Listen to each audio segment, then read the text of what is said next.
So for my last mural before this one, I shared my process and I did something new for the first time and tried a projector. And it was fine. But this time, I decided that I was just going to lean into like inspiration.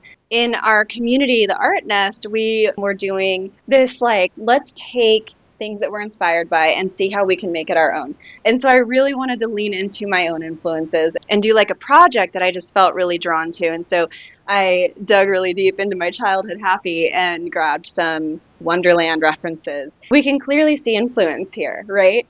That's where I went with this. My approach was different this time. And instead of freehanding it and instead of using a projector, I used VR. And it was actually very easy. So I'm going to show you exactly what it looked like on the inside of the VR.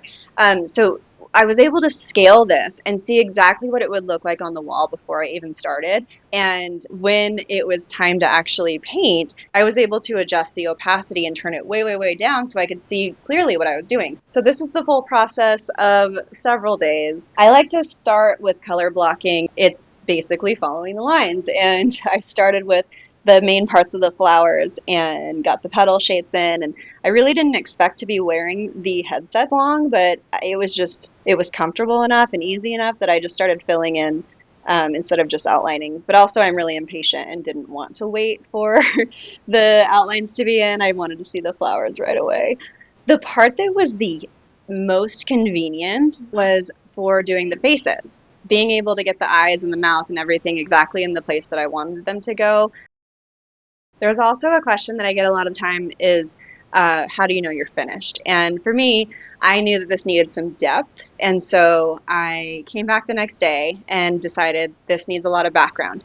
And I decided to go for a shade that was so similar to the background shade, which gave it that fill and that lushness that I wanted without detracting from the foreground. And then, of course, I added some texture with the fun little stars. Another challenge for me was I was doing something live and I said that I never use enough blue in my artwork. I use a lot of warm colors, but I kind of stray away from using blue. And so I promised that my next 20 artworks would be primarily blue. This doesn't look blue, but let me tell you what, I cheated because this on the swatch says Everard blue. It says it's blue. I know it leans green.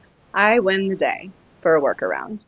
So thanks for hanging out, letting me share my process. Overall, the room brings me a lot of happy and joy, and I could see this being in here for the next year or so until we switch it up again.